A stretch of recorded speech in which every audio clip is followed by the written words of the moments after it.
All right, good evening. I'd like to call the meeting to order. It's roughly, what is it, 5:04? 5:03. Let's start with the roll call. Commissioners present. I'm Don Griffin, Chair. Cindy Canardi's here. Nick Kappas is here. David Walters here. Okay, staff present. Jeff Underwood, City Controller, Treasurer.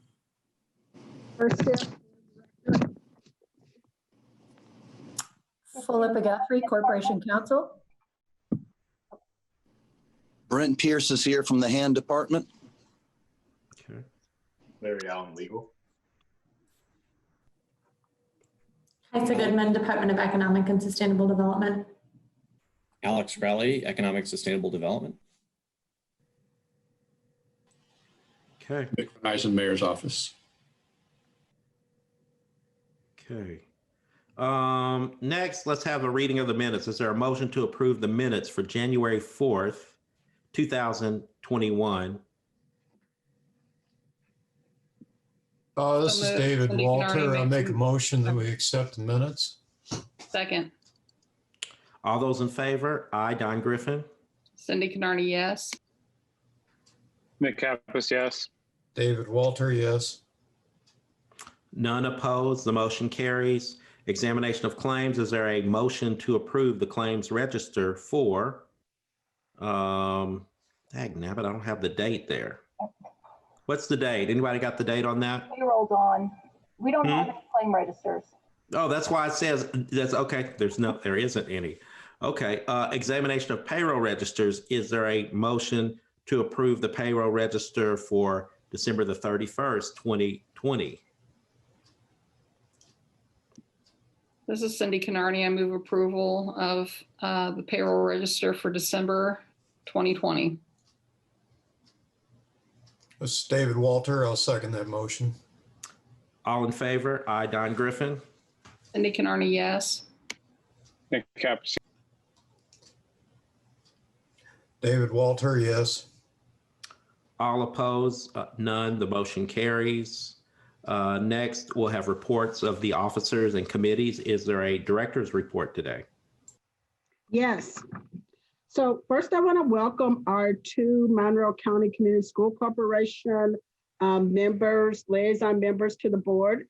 I see April Hennessy, so welcome April, as well as I thought I saw Kathy Fuentes Roar earlier. I'm here. Okay, hi Kathy. Hi. So welcome to the two of you. So they will be alternating their the representation of the MCCSC school board on the redevelopment commission. And then I wanted to report that we're right in the middle of our community development block grant allocation process. The physical improvement the physical improvement CAC committee members, they had $92,000 that they did not have applications for. So they will be doing a second round request for proposals or applications for funding. And that will be completed by the end of this month. And so they have delayed sending their recommendations to the Redevelopment Commission. So instead of coming February 1st, it will be at your February the 15th meeting. And as you know, this is my last Redevelopment Commission meeting since I will retire effective January 29th. And Brent Pierce, who's the Assistant Director, I think many of you have met in prior Redevelopment Commission meetings, will be acting hand director until my replacement is named. And that's all for me. We'll miss you. Thank you, Donald.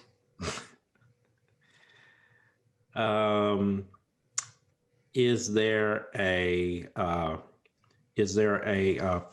legal report?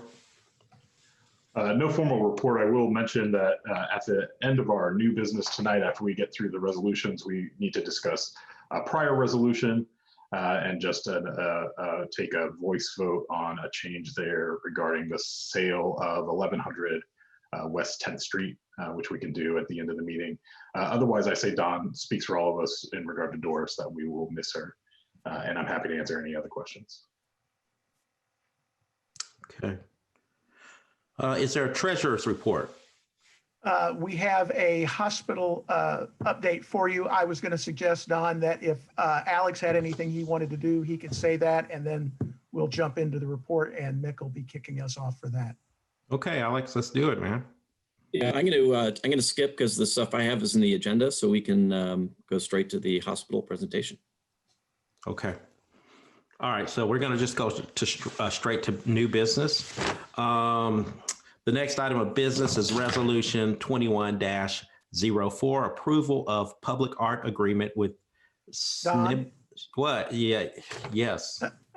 We actually have a presentation under my report, so. Oh, is that right? Yes. Okay. So I was just going to let Alex go and then come Okay. back to that. All so. right. Okay, you guys confused me a little bit, but that's okay. Let's do it. That's our jobs. Mm-hmm. With your permission, President Griffin, I will lead off our presentation from our Hospital Reuse Committee team, at least those representatives that are here tonight that serve along with our external Hospital Reuse Committee made up of over 30 individuals from the community who've been working on this project for the last 6 years, which I just reminded the mayor, yes, it's been 6 years since we first began talking about the project. More importantly to you all tonight, and Josh, you can go to the next slide. We are happy to report to you that, oops, the previous one, that after 9 months of engagement with our master plan consultant, one that you helped us select and authorize the funding for the master plan, Skidmore, Owings, and Merrill from Chicago, we have completed the hospital reuse master plan. And that was effective on January 12th. The last presentation that was related to this plan was presented in part to the City Council as forum number 4 on November 18th of 2020. So if you all want to see the first sort of 4 sections that we'll lay out here in a second as the plan was broken out, I would urge you to look at that. We won't take your time tonight to share that. You've heard it in bits and pieces throughout the year, and maybe some of you even watched that City Council presentation back in November. Just for the public's perspective, and also for the Redevelopment Commission members, you all should have a site link to the final master plan that was released on Friday to the public. It was released to the City Council and is available for public view at bloomingtonhospitalsite.com/resources if you want to look at the entire plan or other documents that have been aggregated over the last 6 years of work on the hospital reuse master plan. I want to tell you all that the plan has no surprises in it. This largely has followed a series of public forum consensus-driven steps that, as the public informed us of what they wanted to see there, it was vetted back with the Hospital Reuse Committee, that group of 30, mind you again, and our consultants. They would come back with a redraft of what they thought they heard, and it would be vetted again at the next forum. We did that for 4 different forums until you see the final plan tonight. So pleased to tell you that this should reflect consensus from our community, those that participated. Josh, if you'll go to the next slide. This is just a reference to what you'll see if you really want to dig deep into it. There are 6 sections of the master plan. We'll only talk about a little bit about the 2 in bold, but the other sections are the project overview, the community feedback phase, the planning framework, and then the public realm and landscape guidelines, sort of the high level 30,000-foot view. But tonight we want to talk to you about infrastructure and implementation. I want to remind you too that we will give you some proposals that we think are the right phasing and implementation options tonight that we think are worth pursuing in the short term. And let's all not forget that this is a project that will take at least a decade or more to develop. Next slide. So tonight our team is here specifically to recommend 2 actions that we think will be necessary over the course of the rest of 2021. Item 1, which we'll talk about more in a minute, is to initiate the design process by hiring a civil engineer and do the civil infrastructure design on the block that is east of Rogers, south of 2nd Street, west of Morton, and north of 1st Street. So that's the Centerstone area. The Centerstone building is on that block, as well as some ancillary hospital buildings that are in some form of use or not in use at all by the current hospital folks that are there. I also want to mention to you, there's this little bullet underneath there, letter A, that the 1st Street city has received funding through the MPO that we will start designing or redesigning First Street. And it's nice that we don't have to come to the RDC and ask for any funding for the First Street redesign, but yet it's a parallel track to what we will be talking with you about tonight in terms of funding that will be required for the civil infrastructure design.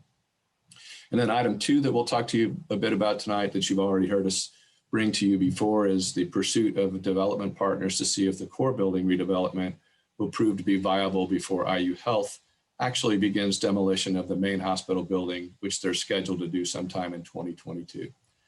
So I'll turn it over to Alex Crowley and he'll walk you through the next part of our presentation. And we'll all be happy to answer questions here at the end of our brief presentation. So as Mick just described, the area that we're talking about is what's highlighted over here on the right side of this. And so you'll see that it goes, basically gathers the parcels that we're considering. And if you go to the next page, what we did first, because this will be underlying, some of the funding requests that we're going to be making, is we asked SB Friedman to do an analysis of what the estimated value of development might be for the area in question. And you'll see what's circled on this chart. First of all, these are 2 views of the same area, one slightly lower than the other. So the one up top is $184.6 million, and the one at the bottom is $198 million. And really what is the key difference here is the unit count and the size of multifamily, both affordable and market rate units. And that's basically those 2 inputs are what are driving the difference in the projections. So they've used different valuation approaches depending on what it is that they're looking at. And these are the 2 sums, which again is cumulative over the development period that again could take as much as a decade. And then I can maybe ask Jeff to quickly talk about the return on investment number over to the right side of the chart. So Jeff, if you can take us through that.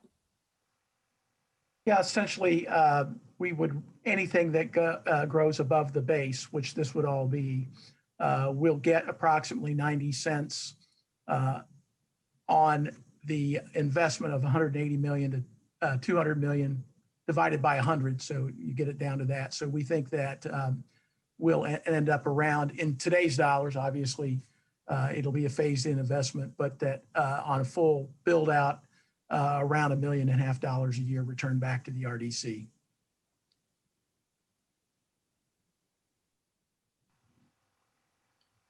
So next slide. Sure, thanks, Alex. So as Mick had pointed out a moment ago, this is pulled directly from the SOM report. You'll see that through a lot of these slides, we have a little citation in the bottom of the graphic to show you from exactly where it comes from in the report. But SOM recommended certainly that eastern block as the phase 1 development, and then offered up the phase 1 west as a potential optional. We're not focusing tonight on the optional piece. We think that may be have a lot of interactivity with the eventual demo, et cetera. So the focus tonight is exclusively on that eastern block in phase 1. The approach that we're looking at to get kicked off is using, and we intend to have this sort of be the forward-looking repeated map or methodology as we take each phase on, and they're going to follow pretty customary process steps. Those who are familiar with real estate development, this ought to look awfully familiar to you. So we start with the real estate conditional assessment. Oftentimes that's environmental, history of use, abstract, getting a feel for whether or not this ground is ready to be redeveloped, or whether it have to be any kind of mitigation steps that occur. Once it clears that hurdle, we look at the real estate title review and transfer, which I would call the legal and RDC contractual nature of the phase development transfers.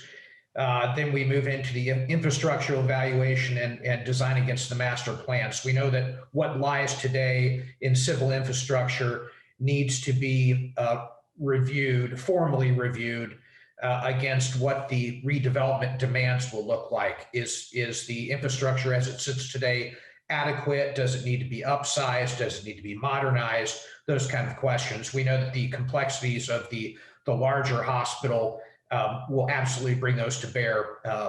But we think moving into this phase one gives us a really an excellent starting point to this at a smaller scale, using a lot of existing utilities as a reference. Once we've cleared that, we look at the planning review against the new UDO. So that's we check that box, and then of course move into the development phase, whether that be strictly infrastructure or eventually the actual inhabited improvements. So that's really those are the steps, and I would term all of this sort of the developmental due diligence pathway. So when you apply that to phase one that we're contemplating now, the first couple of steps, frankly, are sort of already underway. We have some real estate that's already being assessed for environmental conditions. We know that some real estate has already transferred or is in the process of transferring or is on the cusp of negotiation for trade, things of that nature. So this phase one, steps 1 and 2, is sort of already kicked off. That takes us to the remaining 3, of course, looking at infrastructure evaluation and design, taking that to planning, and then moving into development. So tonight, really the focus is on that infrastructure evaluation and design. So we've got the 2 critical work pack streams we talked about earlier that Mick brought up. So we're going to focus on them each through the next few slides. So phase 1 of civil infrastructure. This is a timeline put together. You can see that these are the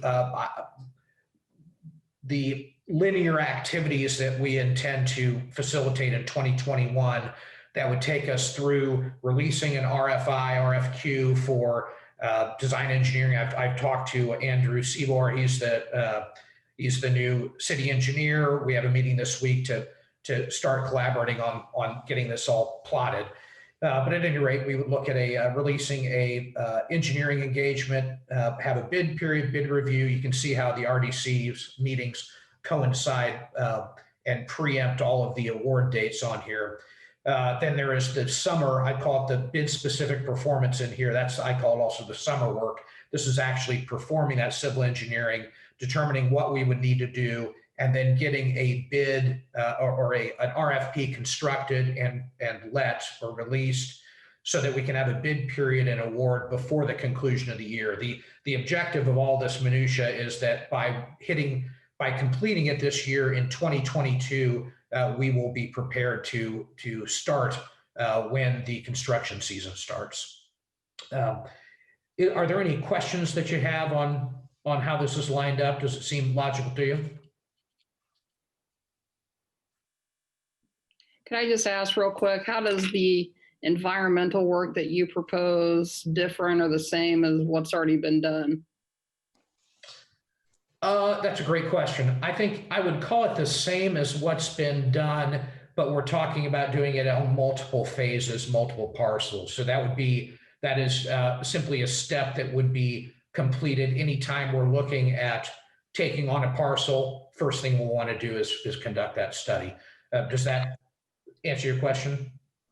Well, I'm just thinking from a cost perspective. Is there any way to utilize the work that's already been done? I'm guessing that you'll leverage those reports. Oh, absolutely. Yeah, absolutely. We would first look to anything that we've already got on record. That's your easiest indicator, frankly, to know whether you need to proceed further. If this has been a residential site, phase 1 is a historical review, and so you will look to see if there's anything that gives you concern in prior use. So that's your first starting point. We will certainly consult those.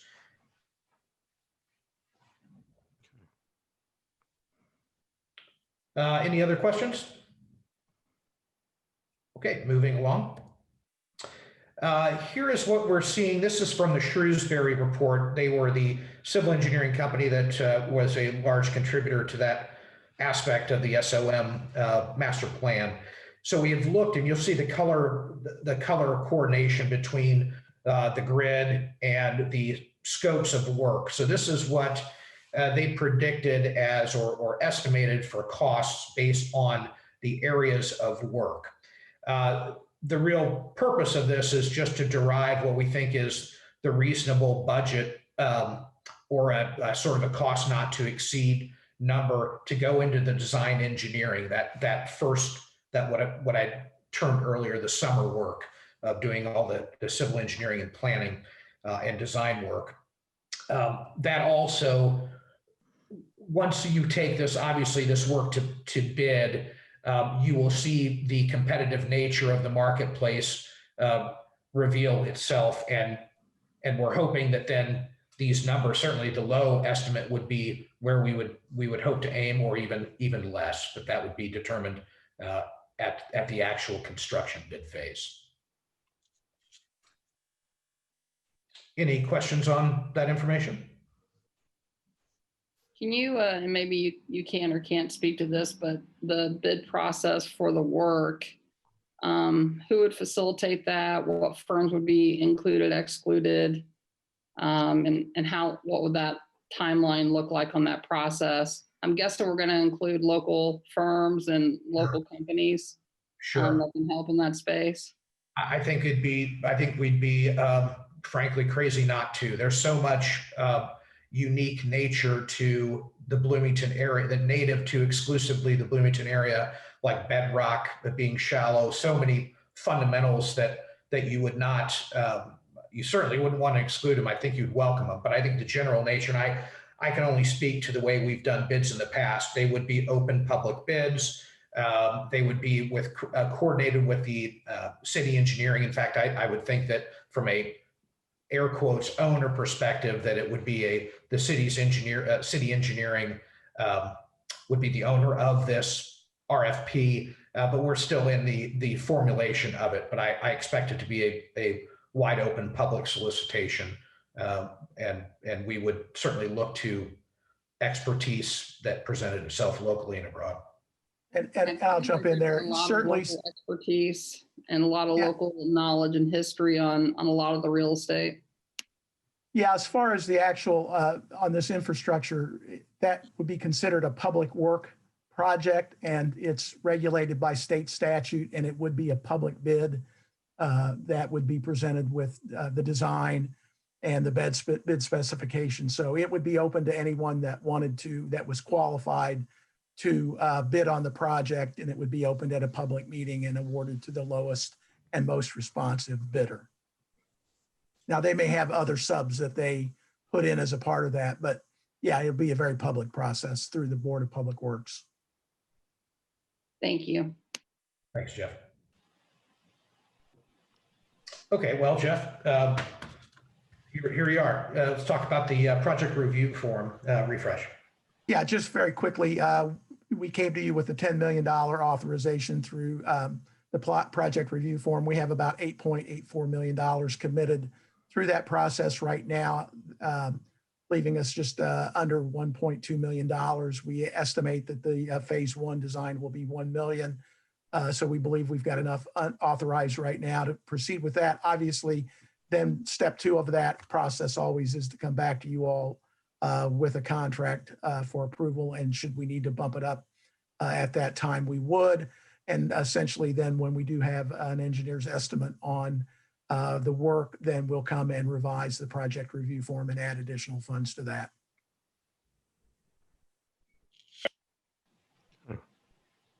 Question. Quick question for Jeff. So if we say, and this is just extrapolating, but you come back in phase two, which I hope you don't have to come back to ask for more money. But if that were to happen, do we also get a updated ROI? Well, this will be for an infrastructure project. As we move through the project overall, as we look at the phases, then yes, you would get a revised ROI. So in this first phase, we're just going to do the engineering for phase one infrastructure, what the city would own: water, sewer, storm sewer, sidewalks, street improvements. We would definitely have to come back and bump this up because in the $10 million, we've got 8.8 committed. That's inclusive of the purchase price of $6.5 million for the hospital. So if we move forward with the actual infrastructure improvements, we estimate that somewhere to be $10 to $12 million.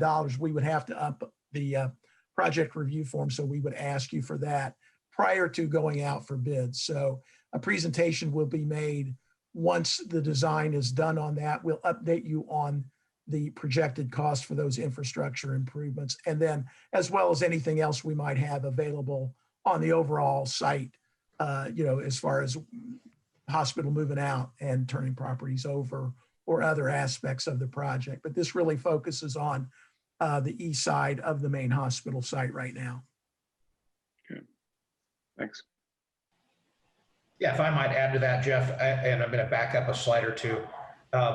You'll notice right in the middle, you see those two red diamonds during the bid specific performance window. Those are progress updates as you see there. So our intent would be to keep you informed as that work were to take off. We will have a good sight line and keep you informed along the way.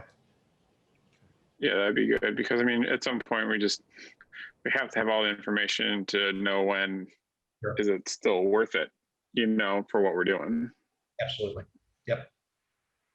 I think it might be important to note too that future phases of this project, if you start digging in, or when you start digging into the master plan, you'll see other phases that we aren't talking about this evening that would require some investment from somewhere to continue the project to move forward. The public infrastructure that still needs to be built. We don't believe, this team doesn't believe that cost should be borne by the city. We believe that once we get this initial phase, this sort of jumpstart the investment involved in it, that private sector piece that starts to come to develop the rest of the site will also be the entity that pays for the incremental development of the infrastructure in other parts of the overall development. So I think to your point, Nick, it's important to think about, are we going to keep coming back for more and more and more for 10 years? Can't say we won't ever, but our intent right now is to jumpstart the project, keep the momentum going forward, get the site ready for development where we'll first have land options available to do so, because this will be the first part that'll be free and clear to the city, turned over to us that could be developed, and then let the private sector redevelop the rest of the site. That sounds like a great plan. And I think somewhat pursuant to that, if it's okay to move along, the other critical work path is the core building redevelopment.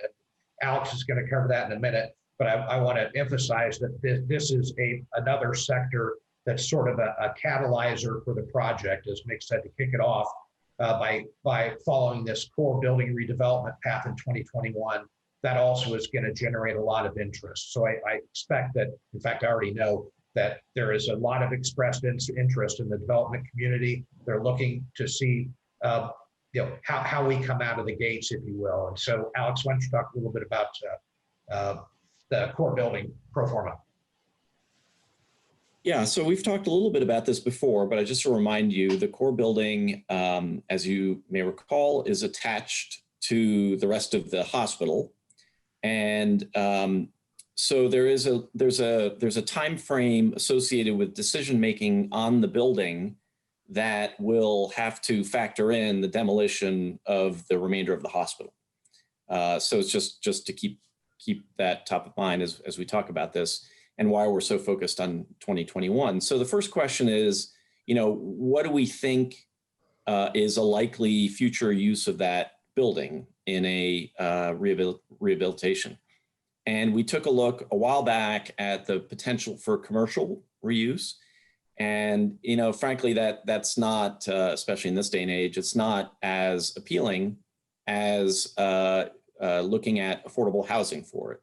And so we reached out to a number of affordable housing developers and got a preliminary sense from them of their interest, the potential interest in the building, which all of them were interested in looking more closely at it. So it's our plan in 2021 to put together an RFQ or maybe an RFI and to put that out into the marketplace to get some formal responses on the building and get people to look at it more specifically. So obviously in that process, we want to make sure that people are capable of doing the redevelopment work, see what kind of background they have in it. They would typically put together a preliminary design and due diligence study. Also, another important part of the timing is low-income housing tax credits. So this type of building will likely require that kind of external support, and that happens on a schedule. So if you're familiar with that, it can be pretty competitive. There's been some change actually in the regulation for some LIHTC funding, so that may make it even more competitive. So we need to work within those. We need to be aware of those timeframes. We need to work within those timeframes. So it's our plan to put an RFQ out, to get some developers, to select a potential partner, and then let them go through that process so that we can have a go, no go decision on the future of the building in 2022. You may know that the building is currently being looked at for the historic preservation. And that in itself doesn't determine the outcome of the building, but it certainly complicates any, if in the end there's no viable use for it and it needs to be taken down, that could be more complicated, but not impossible. But historic designation actually works positively for the building in terms of it helps someone applying for low-income housing tax credits on their points. So that's an important positive from that process. Josh, you're going to go to the next slide. I'm trying, Alex. Hang tight. Here we go. So this is just a side-by-side. If you look on the left, that's how the current building is positioned and attached to the surrounding hospital infrastructure. And then on the right is a potential future look at that building where the east side of the building and the middle section exist, and a redevelopment could potentially turn what currently is a T into an H. So you could imagine an addition being built to the west side of the building, which would help in its in construction efficiencies. Any questions about the core building?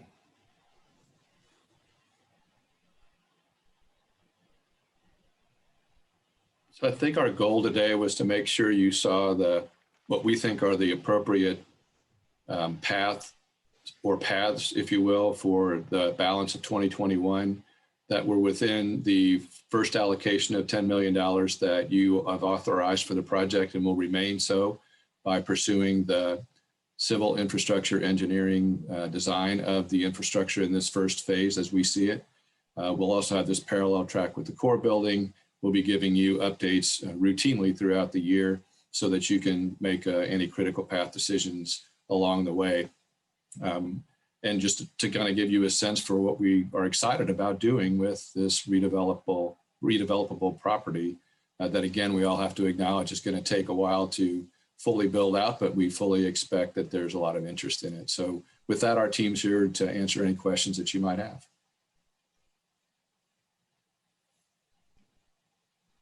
Any questions from any redevelopment commissioners?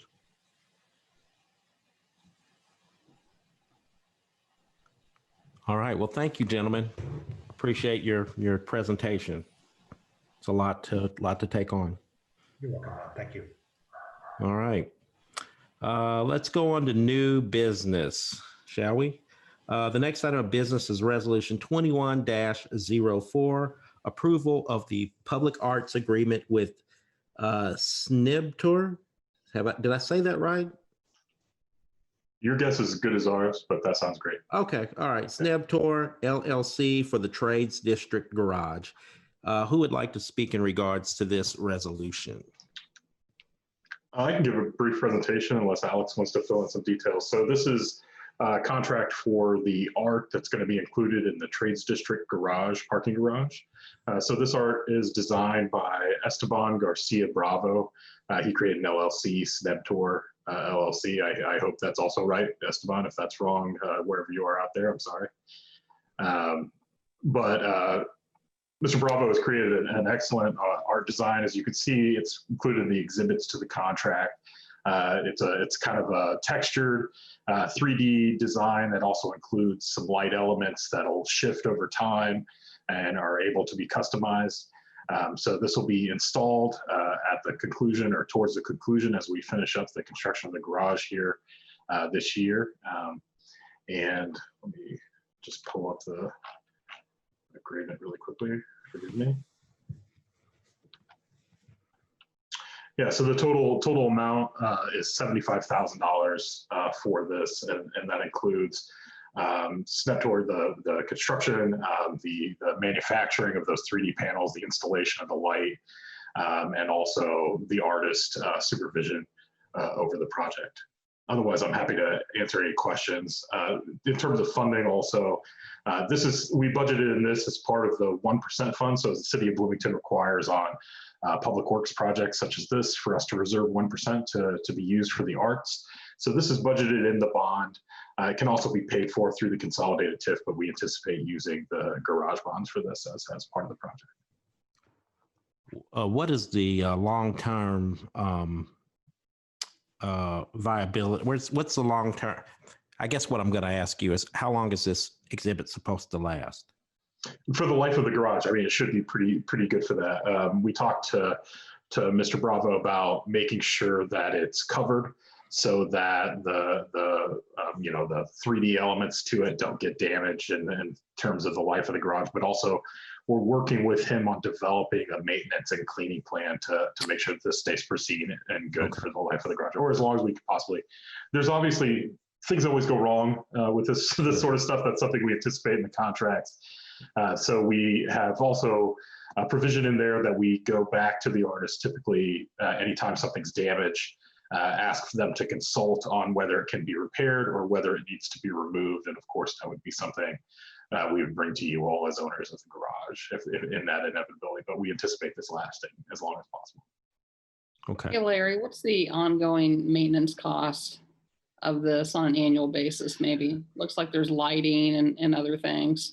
We don't anticipate it being very high. I think the big part of it is going to be making sure that we have, one of the things that we're interested in and why we engaged in this conversation early is that there's some sort of cleaning manual so that our regular staff could easily clean this piece of art and hopefully keep it viable. So I don't think it would be anything, at least initially, we don't foresee anything other than light bulbs if they burn out. We guess that'd be LED lighting at this point, would be LED lighting. So that has a very long lifespan.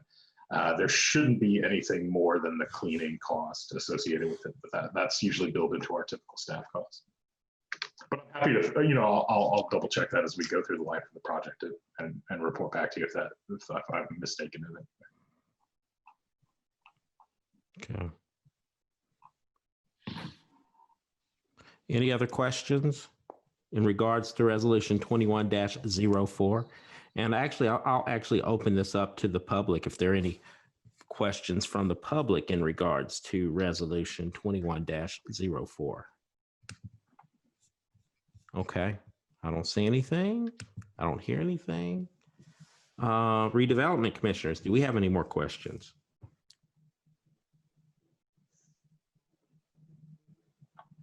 Oh, wait a minute. What do we got here? That was just Josh giving me some kudos on my synopsis of the art project. I mean, I'm happy to take them in the public chat. All right, cool. Do we have a motion? This is Cindy Canarney. I'll move approval of resolution 21-04. This is Nick Kappas. I second. All those in favor? Aye, Don Griffin. Cindy Canarney, yes. Nick Kappas, yes. David Walter, yes. None opposed, so the motion does carry. The next item of business is resolution 21-05, approval of first amendment to agreement for architectural and engineering services with Axis Architecture Interiors. Who wants to speak in regards to this resolution? This is Alex Crowley, Economic and Sustainable Development. I can speak to it. So just to remind everybody that we in September, at the end of September, submitted an Economic Development Administration grant. That grant request was for a Trades District Technology Center building.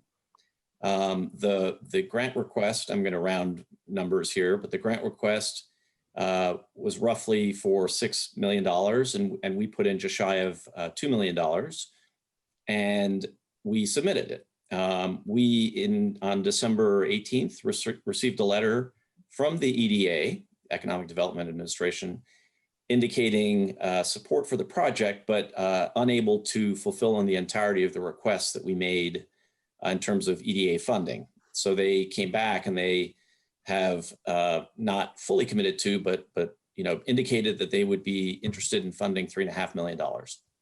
So where that leaves us is a budget that has to be reduced effectively by $2.5 million. And if you recall, the building itself is essentially what we're asking for funding support for. And but the building is really a means to an end. And what the end is the commercialization support programming that would happen within the building. So the exercise that we are undertaking is, and requesting additional funding support from the RDC for, is to redesign the building such that we can fit it within the budget that that is the combination of the RDC funding and the EDA funding. We have gotten indications from the EDA that if we can redesign the building and not materially affect the outcomes that we're trying to achieve through the programming side of it, that they would be likely willing to continue their offer to fund their portion of it. So what we're asking for today in this resolution is funding support for really two parts of the exercise to resubmit. One part is a redesign of the building itself. So we're basically shrinking the building from just north of 30,000 square feet to about 22,000 square feet, plus or minus. And then we, as part of that, have to, in a sense, resubmit a revised application. So we don't have to start from scratch, but we have to make some significant changes to the application. And so this funding is not only for the redesign of the building, but also for the work that we're getting, external help that we're getting to submit the application. We need to submit the application by early February. So, a couple of weeks away. So we are working pretty hard to make that deadline. And we're asking the RDC today to approve incremental funding to help us achieve that resubmission. Okay. Any questions from the redevelopment commissioners? So Alex, this work is already ongoing. Yeah, we had to get a jump on it. So, yeah. There were very limited time. So yeah, we had to get a jump on it, but there's a fair amount of work ahead of us in the next 2 to 3 weeks. Okay. And you mentioned that there's really no guarantee that even with the redesign that it'll be successful, or do you have a high level of comfort with that it will be successful? We have a reasonably high level. We had a pretty in-depth conversation with the EDA just after receiving their letter. And they're interested. They're not in the business of building buildings. They're in the business of generating outcomes to investments like these. And so they're focused on things like job growth and investment in the area. So, I think that's why we're trying to work to make sure that if there is a smaller footprint, that footprint doesn't undercut the commitments that we're making in terms of the outcomes that they're looking for. And that's essentially the work that we have to do moving forward here. Is redesigning the building is one thing, but ensuring that we can still deliver what we say we want to deliver. That's the core question. Thank you. I'm going to open it back up to the public in regards to Resolution 21.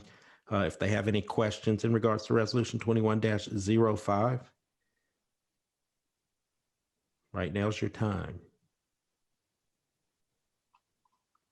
Okay, let's go back to redevelopment commissioners. If you have any more questions in regards to Resolution 21-05. And if not, can we have a motion?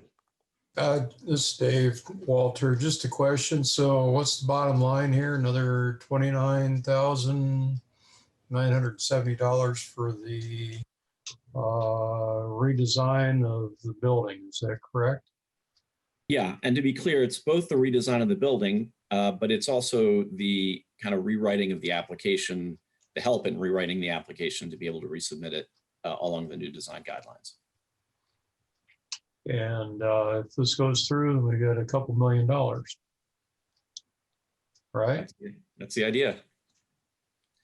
Well, how could I not be in favor of that? I'd like to make a motion. We approve this resolution 2105. Second. All those in favor? Aye, Don Griffin. Cindy Canarney, yes. Nick Kappas, yes. David Walter, yes. No opposed, so the motion does carry. Thank you very much. Thank you. Last item of business is Resolution 21-06. I'm sorry. Approval of the First Amendment for environmental services with Little River Consultants. So I can speak to this. Philippa Guthrie, Corporation Counsel. This is another piece from the merits further consideration letter request from the EDA. You may recall that part of the submission requires NEPA review. That's the National Environmental Policy Act, which is a required review for any federal funded project.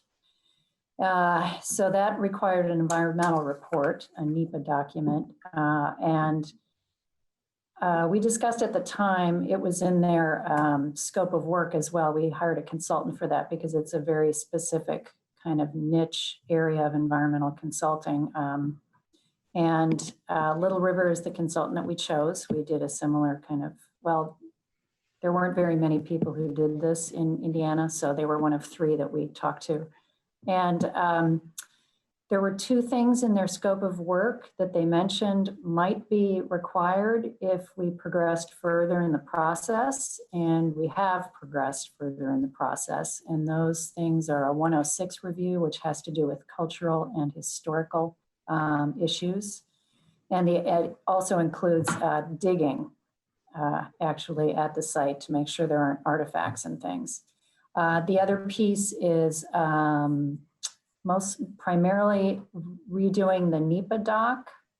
So what they produced was an environmental document that talked about a whole series of things that NEPA requires the consultant to look at, or the applicant. When they do the additional work, which is primarily archaeological and cultural, which involves a lot of stakeholder interviews and then this digging portion, then they need to rewrite the document to include all the new data. So these are the 2 pieces that are additional work. We actually were able to reduce the original bid, which came in at 26,000 plus, because utilities is going to provide the machine that does the digging. So that was exciting, and that reduced it by 5,000. So the bid for this additional work is 21,740. And the other piece I would like to mention is that we've built into the contract, the amendment, that they will do this in stages. All of them, well, all of the pieces are happening at the same time with different members of their team. But we don't want to pay for the entire amount of work if they haven't finished it when we hear from the EDA that we didn't get the grant in that event. I'm sure that won't happen, but in the event it happens, they will just stop work immediately. And we will just owe them to any work done up to that point. So.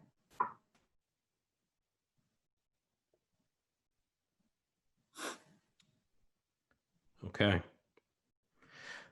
Any questions in regards to resolution 21-06?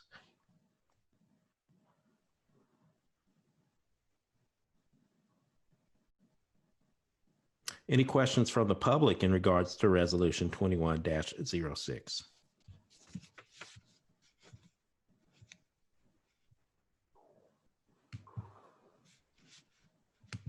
Jen, did you raise your hand? No, I was scratching my nose. Okay, all right. Steel third, right? Yeah, okay. Sorry. All right, so do we have a motion? This is Cindy Canarney. I make a motion that we accept resolution 21-06. Nick Kappas seconds. All in favor? Aye, Don Griffin. Cindy Canarney, yes. Nick Kappas, yes. David Walter, yes. Okay, none are opposed, and so the motion does carry. Thank you. Next, we just have general business and general discussion. So there was one added thing of new business which just came to our attention today, which is back in November in resolution 2085, the RDC approved a resolution to convey 1100 West 10th Street to Habitat for Humanity. In that resolution, it made Don the signatory for the RDC. Unfortunately, the closing couldn't be accomplished before the end of 2020. And in the transition time from 2020 to 2021, the state updated its forms, which kind of necessitated us to go back and correct a few things to make a proper closing. So one, we wanted to make you aware of that we're planning on closing. And then two, to present to you a proposal that we motion be made and recorded in the minutes that allows Doris Sims, since the property was originally conveyed from the Hand Department to the Housing and Neighborhood Development Department acting by and through its Redevelopment Commission, Doris Sims to be the signatory on the closing. And we wanted to present to the, and Doris is here, and so she can give you more information, I'm sure. And one last time, just give me her disappointing head shake that I've done everything wrong. But she can give you more information.